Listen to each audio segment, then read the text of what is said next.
salah. Kenapa salah? Jawapan yang betulnya ialah sepatutnya ialah pelantikan.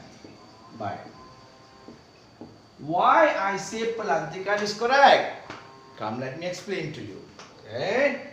Let me explain to you, pelajar-pelajar. Mari kita lihat, sekali lagi saya tuliskan. Yang mana betul, mana salah pun saya pernah terangkan kepada pelajar. Pelantikan. Dan saya ada perkataan perlantikan. Okay, which one is correct? Saya ada perkataan pelaksanaan. And saya ada perkataan perlaksanaan. Which one is correct? Okay, perlaksanaan atau pelaksanaan?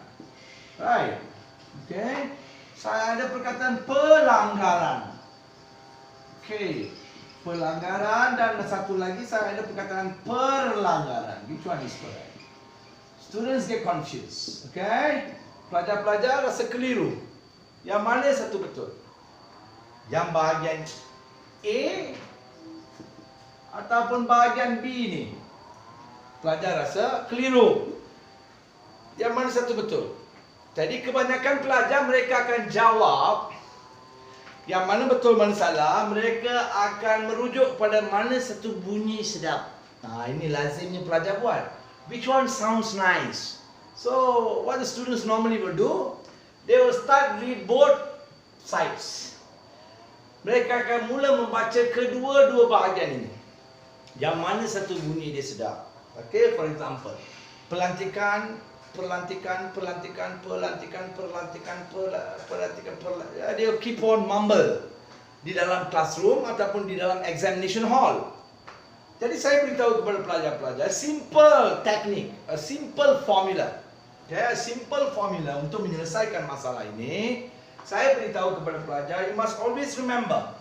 Ini imbuhan pe, imbuhan pen, imbuhan pem, imbuhan peng, imbuhan penga, dan juga imbuhan per.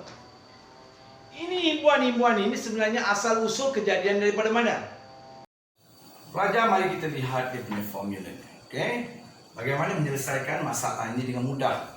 Saya dah beritahu kepada pelajar-pelajar seperti yang saya tuliskan di sini. Pelajar harus ingat yang pertama sekali, ini imbuhan pe, pen, pem, peng, penga, per ini asal usul kejadiannya dari mana? Dari mana datangnya imbuhan-imbuhan ini sebenarnya pelajar?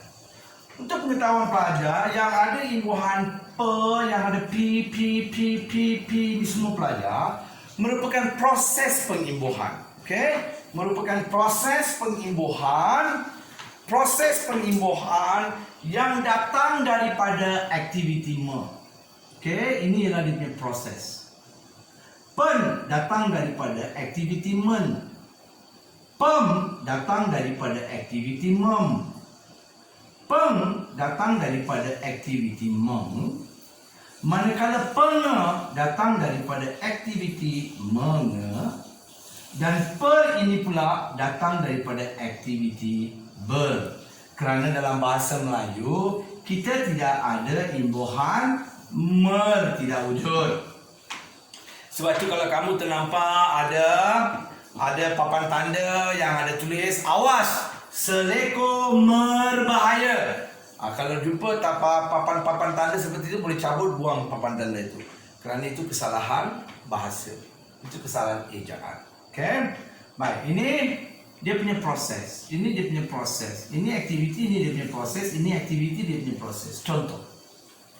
Aktiviti menulis. Saya boleh katakan proses penulisan.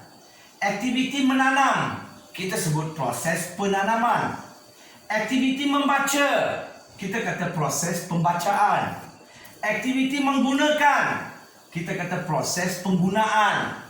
Aktiviti mengenal, kita kata proses pengenalan. Aktiviti berjalan, kita sebut proses perjalanan.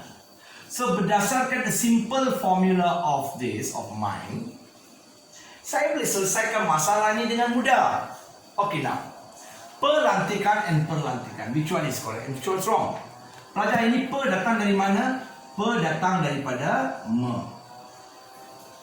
Per datang dari mana? Per datang daripada imbuhan ber. Now, which one you will say?